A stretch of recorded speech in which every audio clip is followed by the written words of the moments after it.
This podcast is brought to you by Rebecca Cassells of the Rising Dawn series. Do you like violence? Do you like smut?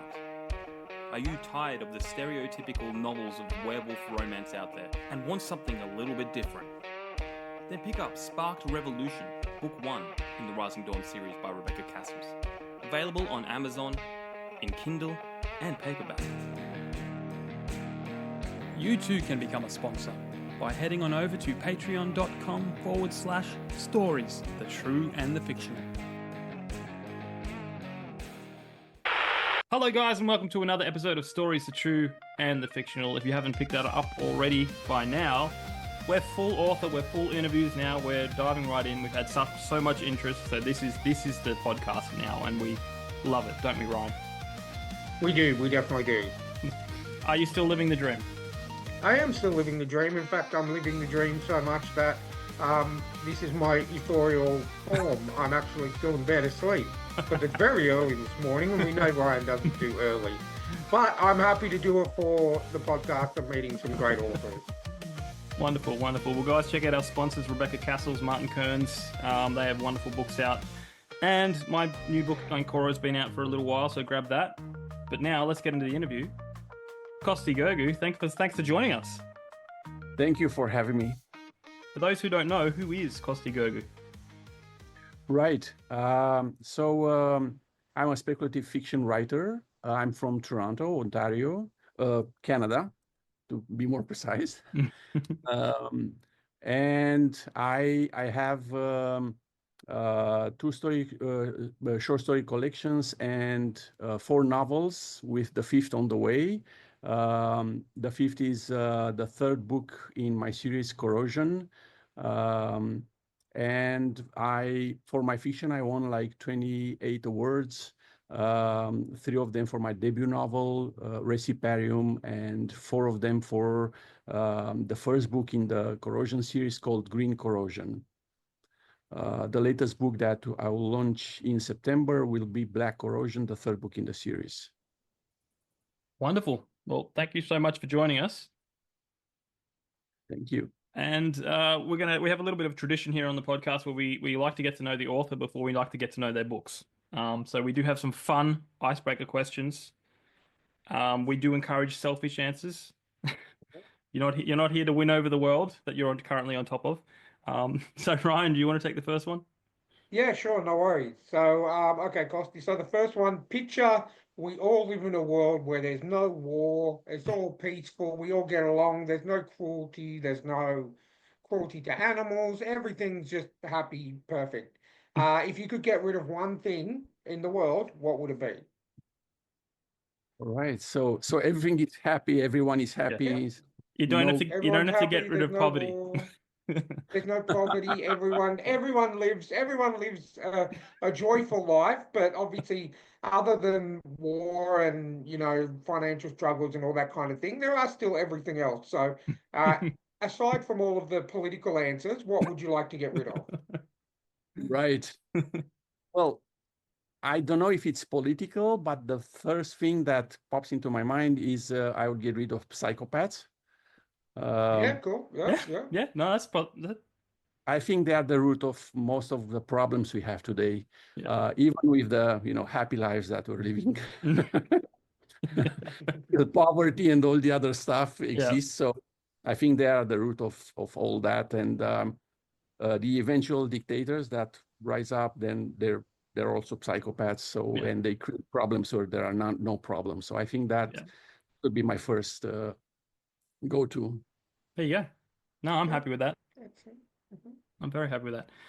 Okay, let's make something a little more simple. What's on your bucket list? Right, so many things. Just pick one. Pick one. You get to an age where you realize you're still on so many things and you haven't done half of them. But let's say I would go in a safari. I mean, I had this dream since I was little, and it always seemed to me so exotic, so adventurous, so defining. So maybe it was because of what I've read, what movies I've seen, and TV series when I was little, and maybe that's why. But I think that will be, and probably one day I will still do it, but not very close on the horizon. Yeah. Not very soon. So Nice. that would that be a like an African safari where you go to Africa and you Yes. jump on with I think there's quite a few over there where you can jump on with a local and they'll take you all around and get up nice and close with a lot of the animals. Yes, something like that. In an African safari, Excellent. get very close to them, and yeah. Yeah, I can agree. That's something on my bucket list too. I think it would be really good to, I watch all the David Attenborough, documentaries and series and everything, but it'd be something different to actually be there in person and actually be able to, be really close to like a lion or elephants or hippopotamus or whatever that may be. Hear all that noise and smell all that Yeah. stuff. Yeah. It's a different experience. Yeah. Than Oh, what you definitely. see. I think that's a really good one. I don't think we've had that one on at all in the podcast. So I like it when we get different answers. So that's good. Right. Okay, question number 3. And this is a judgmental one. And you know what, Jamie? I'm going to take control for a moment. I'm actually going to change the question from now on. Okay. So I'm going to change the question because I haven't really watched any lately, and I'm finding I think instead of saying what is the greatest sitcom of all time, I'm going to change it to be more broader. I'm going to ask you what is the greatest television show of all time? Oh, okay. And if that is not your favorite, like in your opinion, what is the greatest TV show of all time? And if that is not your favorite show, what is your favorite TV show of all time? Right. Wow, that's difficult. There are so many. Yeah. Well, I'm going to say, because we made it the top television show, how about you give us your top 5? All right. So I would start with sitcoms. Like I think on the top it's Seinfeld, Yeah, because it's so witty and smart, and I think it's definitely. timeless till current today. I also love Big Bang Theory Yep, and Friends. But recently, I love the Game of Thrones yep, series, and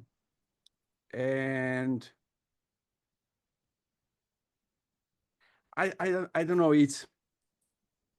I want to say, although it's not popular, but I want to say Lost, because it kept me going. It kept me, in the seat, although it didn't yep. finish as it should be, or not should be, because you don't know how, we don't know how it Yeah. finished, Yeah, but it didn't finish as I wanted it to finish. But overall, I think it was a great experience. yeah, I can definitely agree with Lost. And I think we have this question. Someone asked me, excuse me, someone asked me on a couple of podcasts ago, um, did I like Lost? Because I don't really like period pieces and stuff like that. And what I did like about Lost is the fact that, they focused on one character per episode in terms of, their flashbacks and learning about their past, and as well as it wasn't just all on the island or all, obviously there were key things that were happening on the island, but Yeah. it focused on, one episode could be Jack or Kate or Sawyer, and just showing how they actually got to be on that plane. And I think that's what kept me interested for 6 seasons. But I can agree, I was very, very disappointed with the ending. I was like, really? Come on. Like, you watch a show for that, you invest, and this is back when TV shows had 23 episodes per season. So you're investing a lot of time in watching a show like that, especially if you're binging it. If you weren't like me and watched it week to week, you're investing a lot of time in that. And for them to pick such an easy ending, Yeah. I think was a bit of a disappointment. So I can definitely agree there. And they built a lot during those seasons. They built a lot, Yeah, and you expected a lot because of that. exactly. Yeah. I mean that they the way that, and spoiler alert for a probably a 15, 20-year-old show, but like the way that they built it up with you know the others and then the other, you know, the DARPA company and then the other people living on the island, I was like, okay, it's getting good. And then the Mhm. fact that at the end they just were in purgatory and just went to heaven, I'm like, I anyway, I was just like, come on. Yeah. But yeah, I do agree with Lost. I up until that last episode, I was like, I was watching it every single week, and it definitely took a grab of something inside me. So I can definitely agree with that. Oh, and there's one more. I'm trying to remember the Yep. name. It's quite recent. It's science fiction, made after some very thick books. Something with X. Um, with Is it that. Wheel of Time? No. No, It's sci-fi, No. science fiction. Oh, sci-fi. sci-fi. Okay, It sci-fi. Expanse? happens in our solar system. Expanse? Expanse. Yes, that's Yeah. Yeah. that's another good one, very good one. I know it's the sixth one, but Yeah. I just remember Yeah. it. Yeah. Yeah. That's No, fine. that's totally fine. The Expanse. I'm not really, and I apologize if I offend anyone. I'm not a massive sci-fi person. Like I like Star Wars, I like a bit of Star Trek, but my wife is completely sci-fi. Anything sci-fi she'll watch, and she loves The Expanse. So I can definitely. She always begs me to watch it with her, and I'm like, I can't do 6 seasons or 5 seasons of a sci-fi show. I'm really sorry. Like I barely made it through Next Gen All or right. you know, like I made it through Next Gen because I love Picard. I love Patrick Stewart. But like there were some shows like when we were watching Star Trek Voyager, I was just on my phone or my tablet pretty much most of the time, and I was just kind of watching it for the sake of her watching it. But yeah, it definitely Expanse is it's she one of these days she will crack me and get me to watch it, but But At, Ryan, I just didn't. at least The one Punisher's season. in it. Yeah, he is. Thomas Jane's in it. Thomas Jane. Because she keeps telling me, you know this guy, because we know him from, she knows him from The Mist, the Stephen King movie, The Yeah. Mist. Mhm. And yeah, he's a really good actor, but yeah, still not enough to get me across the board. But I'll get there one day. Cool. Yeah, no, but it's good. It's a good one. Yeah. All right, Costi. What is your zombie apocalypse plan? Right. Like turning into a zombie in a painless way. not feeling. Just go with it. Yeah, I mean, I'm not built for running a lot and wielding a sword and chop off heads, Yeah. like. But if I get the chance, then, of course, like probably fortify a place and make it sustainable in the long run. But it will be quite a a sad time because that means nobody will read my books and I won't have any reasons to write. Or And that's you'll have a captive audience because you'll be Cap- they'll yeah. have to read your You were books. just captive. You may get less sales, but they'll Or you could just write a book entirely of the word brains, and it just chapter one, brains, brains, brains, brains, brains, brains. And then the zombies will love it and they'll read it, and you'll be the most successful author in the world. Yeah, bestseller. But I like how a lot of our guests lately, like when we first started asking this question, everyone was coming up with super defensive things, Yeah. and lately it's just been, oh, I'm not gonna make it. I'm just gonna spend a couple of days with my family and then just give into it. You know what I mean? And I was That's the like, thing. that's That's the yeah, thing, yeah. because you gotta be serious. Like yeah. if we're talking 28 days later, zombies that can run and throw themselves through windows and walls to get you. I mean, I'm just gonna pray that I get a couple of good days with the family, and then I'll succumb to it when I succumb to it. But you know, it's just you got to be realistic. Yeah. Exactly. Yeah. Yeah. Okay, well, the final question on the icebreakers. So Bill and Ted, do you remember a movie Bill and Ted's Excellent Adventure and Bill and Ted's Bogus Yeah, Adventure? Henry. Yeah. Excellent. Okay, so Bill and Ted show up outside of your house, and they say, "Well, dude, Rufus has asked us to take you for a trip in a time machine phone booth. Where do you go?" All right. I think they were failing history. and that was one of the motivator. But I'm not failing history, so I won't go back in time. I would actually like to go to the future and be, amazed by the future, or at least see if we have a future. Yeah. If we don't, why we don't, Yeah. like that's what fascinates me more, like the future than the past. Because I think we had a conversation with one of our guests a couple of weeks ago, or a week ago, and she said, I think it was they've set their book 500 years in the future. And she said she would only really travel probably 500 years, because if you go 1,000 or 2,000 years into the future, what if you show up and there's nothing there? I mean, that'd just be heartbreaking. Yeah. Correct. So But even I think I'd only go like 200 years, maybe 100 years, 200 years into the future. yeah, because 500 is a lot. Yeah. I mean, it's still huge. Exactly. We could all be wiped off the planet by then. Yeah. Yeah, yeah. The planet could be a disaster. Everybody dead, or everybody in space and the planet abandoned. Exactly. And then you show up on Earth and you're like, what the hell's going on? At least you got the time, at least you got the time machine so you can come back, but still, that's crazy. Unless you step outside and it's inhabitable Yeah. and you die. Yeah, true. That would happen. Yeah. And you've killed Bill and Ted at the same time. Exactly. Two national icons. Yeah. There you go. Well, that's the icebreaker's done. We believe you've passed, so you can move on to the next section. Hi, thank you. This podcast is brought to you by Martin Kearns and the Valor of Valhalla series. In the battle between two ancient evils, can one naive young man become the last hope against powerful creatures of legend? Beneath the Veil is the gripping first book in the Valor of Valhalla dark urban fantasy series. If you like reluctant heroes, infernal myths, and bloody epic clashes, then you'll love Martin Kearns' formidable foray into the unknown. So head on over to readkearns.com and grab yourself a copy of Beneath the Veil today.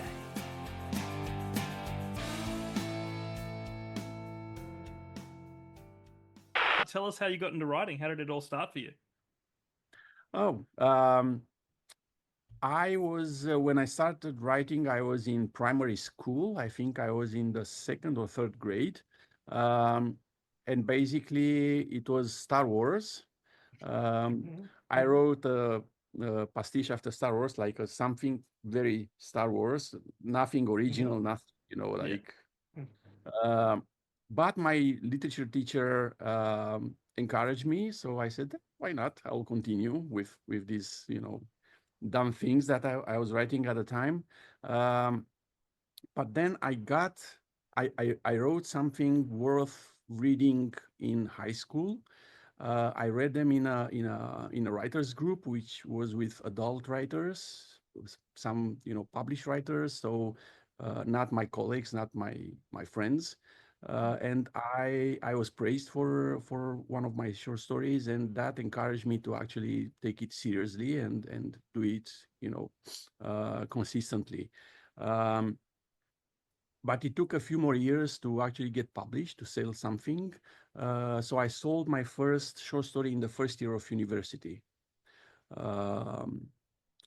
And the next year I got my first award. So that convinced me that I should be writing and I should focus on it. And obviously I wouldn't be able to live from it, but out of just writing, but still just keep at it. I wrote my first novel, I think, in the 2nd or 3rd year of university. And it was an experiment. I wanted to see if I can write a story that happens in another world, not Earth, with no human characters, and still make it readable. Still make it, still make the readers empathize with what happens there. And I managed to write Reciparium. That was my debut novel.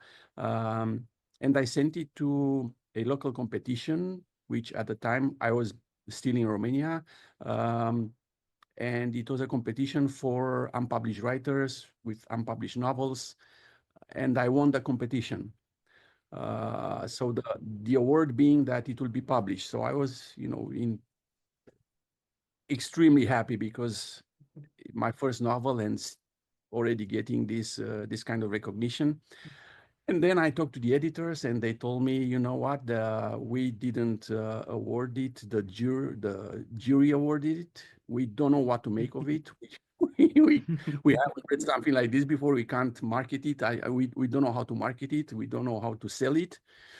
So it will be a pass. So it took me a few more years to actually sell my first novel. And that was, I sold it first in Romania, and then in the States the second time, not as a translation, but as an original, because I had to rewrite it. A straightforward translation didn't work, so I had to rewrite it in English. Oh, and wow. yeah, it took me a few years to actually manage to sell it, because I had the same reaction here from most editors. They didn't know what to make of it. But I've met one that was, brave enough to say, I love it, and I will market it as best as I can. White Cat Publications in Detroit was the publisher. So that's how I got into writing, and how I got my first things published. So you went down the traditional publishing route? Yes, initially. Then for my second novel, I just got into a sort of a bad deal with an editor. Like they told me to wait for the decision without submitting to any other publishing house, and I waited for about 4 years. And after 4 years, after 4 years, without being able to submit anywhere else, when they still told me that they're undecided, I said, well, you know what, that's long enough for me. I mean, I have just one life, so I just went indie. So yeah, you can get things done quicker that way. yeah. Because I write, but I don't think I could go traditional because I'm too controlling over my work. I feel like I'm not changing that, There's that as well. Yeah. There's that as well. Yeah. Cool. Because I had the back and forth with the designer for Reciparium when he gave me the first copy to read, and I was like going back to him, and you shouldn't put these words here. You should make it on the other page, and you shouldn't have widows and all that stuff.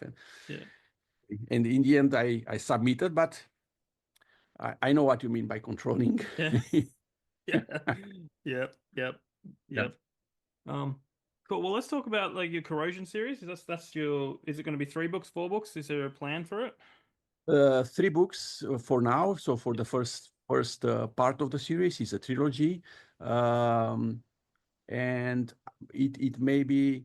I'm thinking of a second trilogy in the Corrosion universe, but with different characters and different worlds. But for this one, basically it started again back in university, when I was approached by National Geographic magazine from Romania, the Romanian edition, to write an ecological short story for them. And I did some research to see exactly what I want to write about.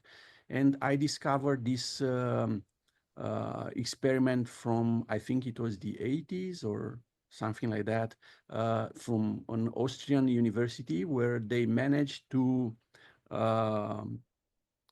obtain for about 20 minutes the 4th state of water, the gel state. So they managed to keep it in a gel state for about 20 minutes, and to study it in that time, and to notice that it has some different properties and things like that. So I can extrapolate from there. It gave me a lot of material to think about and to come up with ideas.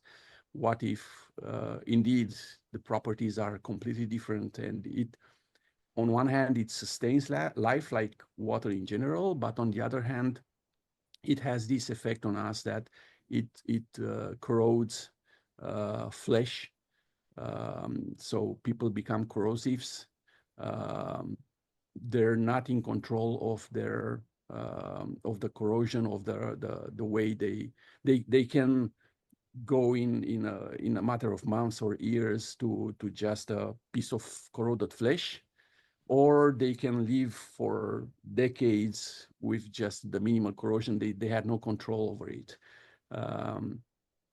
And that would transform the society radically, because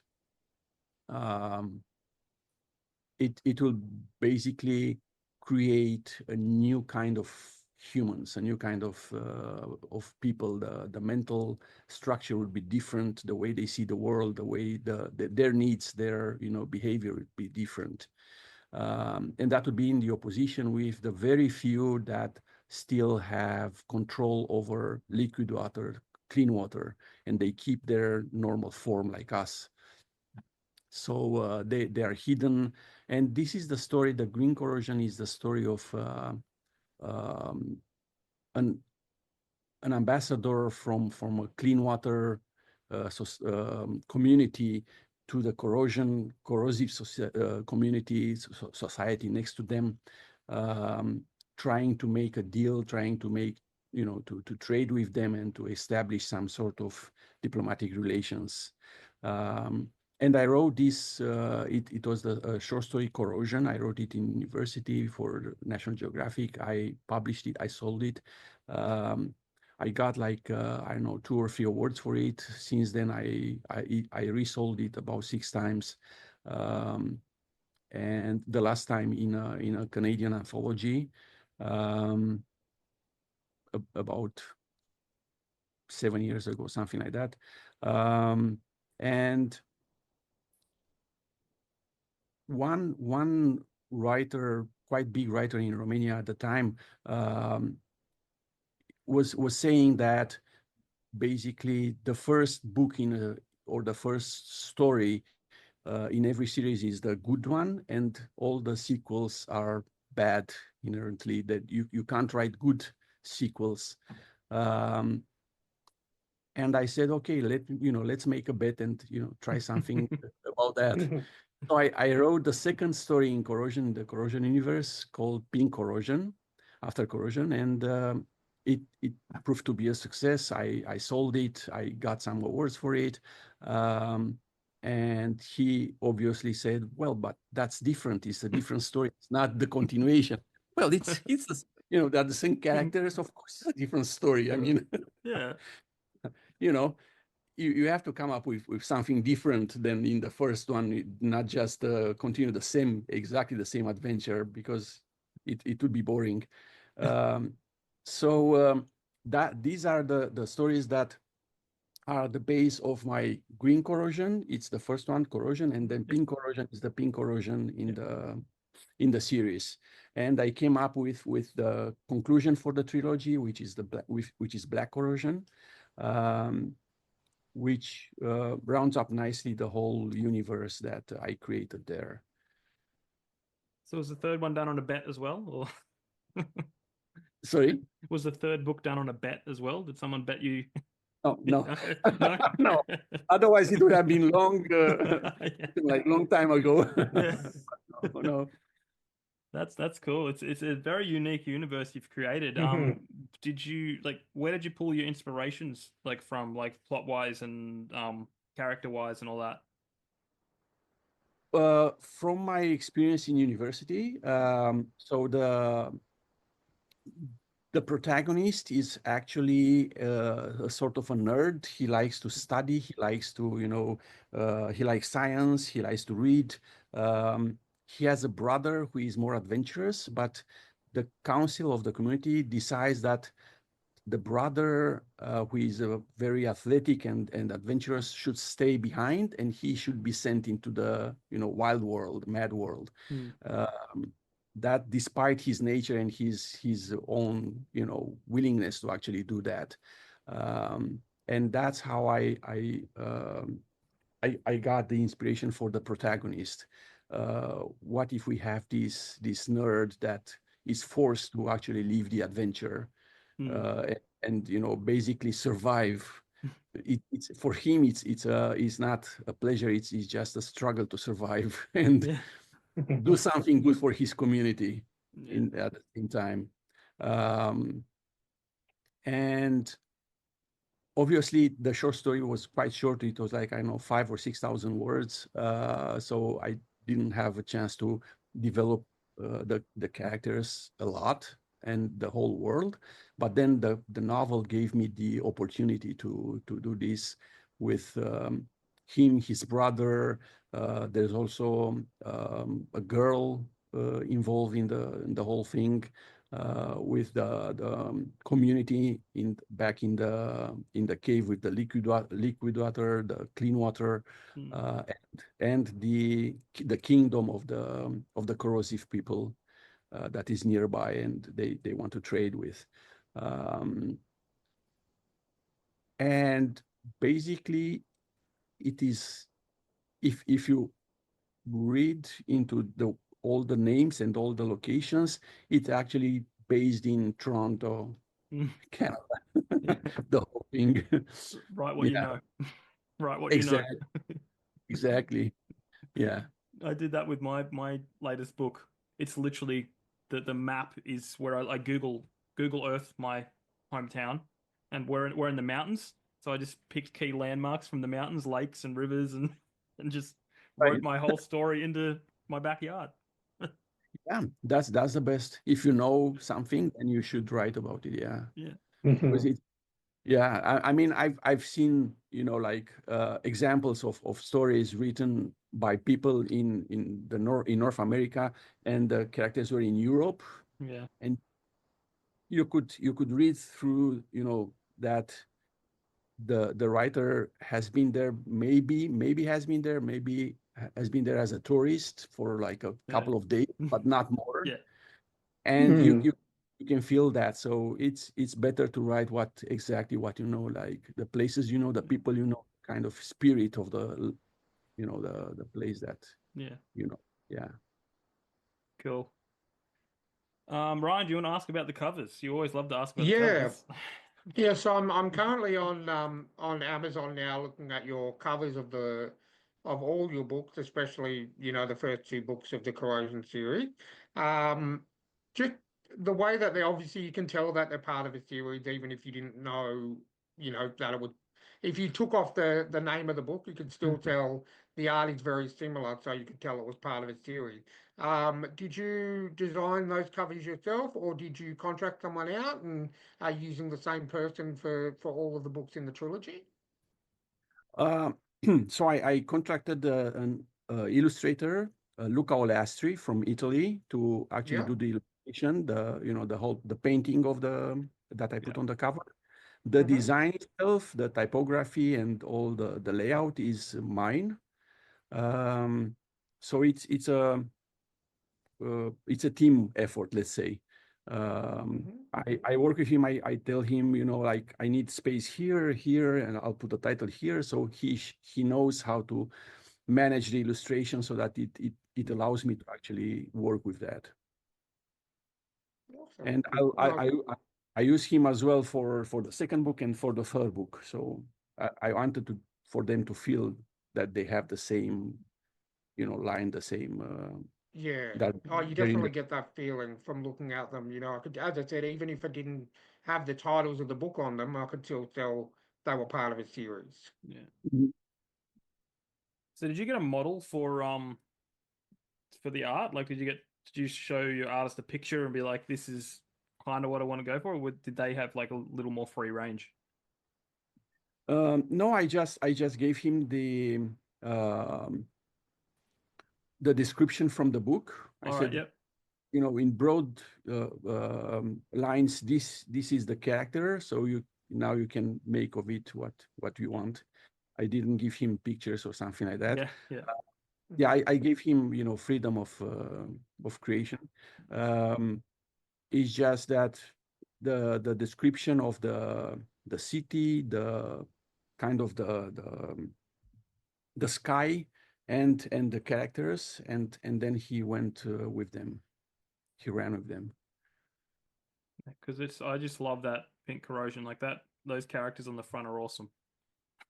Yeah, I love the cover for the pink corrosion more than the green corrosion. At first, I was in love with the green corrosion. I saw the pink corrosion and I was like, wow, okay, nice. Yeah. See, sequels can be better. Just saying.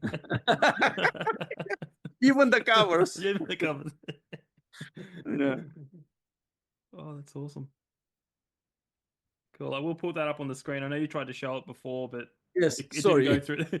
I will put it up on the screen so people will know what we're talking about. Unless they're listening to the audio, in which I say, guys, switch to the YouTube, and you'll see what we're talking about. Cool. So what's next? What's after your corrosion? Right. So I'm writing now a space opera, an adventure, which basically started as a screenplay, as a feature script, and it got an award. It got to be finalist and semi-finalist for a few competitions, but it's hard to actually find a place for. There are like hundreds of thousands of scripts in the world, so or maybe millions, who knows, and it's hard to actually find somebody to get it into a movie. So after a few years, I said that you know what, I'm going to write the book, and now I'm writing the book after that script, and it's the working title is The Red Death, and it's basically about a plague unleashed by the former gods of the galaxy that threatens to wipe out the entire galaxy, humans and aliens alike. And the protagonist and her companions are just, trying to solve the problem, and before it's too late for everybody. So that's in a nutshell what's about. Sounds like a good movie, but they say 1% of screenplays get turned into movies. 1%. So, and still it's a lot. 1% is a lot if you. It's still a lot, yeah. But it's just it's because I wrote a screenplay and it almost got made into a movie. It got into pre-production, and then everything fell apart. Oh. It's just so, and then I turned it into a book, and I've had more success that way. Yeah, I'm thinking that maybe I'll find readership like that. Who knows? Maybe in the future somebody would think of a movie. A lot of people turn books into movies, so just don't give them too much control. Yeah. Or we get nightmares.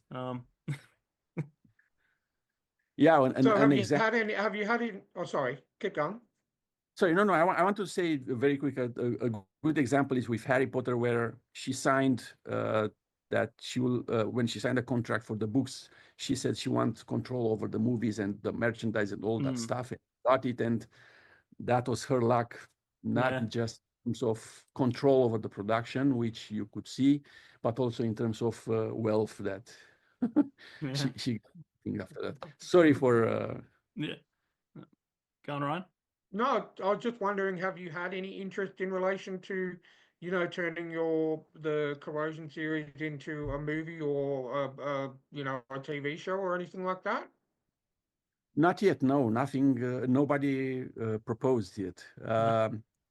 I'm still waiting, because the thing is that it's doable. I mean, we've seen dystopian post-apocalyptic movies with cities that are in ruin and things like that. So it's not something far-fetched. It's doable. It's the corrosive people I don't think they're difficult to be created, like with the corroded skin. But yeah, nothing yet. I still hope to get an offer. Well, I keep seeing post-apocalyptic stuff popping up on Netflix and Prime and all that, so it's popular. You just need to get the right person to see it. Exactly. Yeah. So luck, it's a lot of has a Yes. lot to do with this industry. Yeah. Just strategically place your book in Hollywood locations and in the most popular doctors' waiting rooms, and where those celebrities go. Yeah, Yeah. coffee shops and all Yeah. that stuff. Yeah. You never know. All right, look, I think we're going to jump into our Patreon now. So for those who aren't in the Patreon, you just want to let our listeners know where they can buy your books and follow you and stay up to date with what you're doing. Right. Yeah. So I unfortunately I don't have Patreon. It's but my books can be bought from Amazon, from Kobo, from basically any store, physical store or online store around the world. All of them, all books, the traditional published ones and my indie books. My website is costigurgu.com. So it's my name.com. Yep. You can order on my website as well. And I'm on social media on a lot of platforms, on Facebook, Twitter, Instagram, Blue Sky, even LinkedIn. So yeah. Cool. Well, guys, we're going to jump into the Patreon now. So if you want to reach out, thetrueandthefictional@gmail.com. But sign up to our Patreon if you want to hear some fun answers from Costi.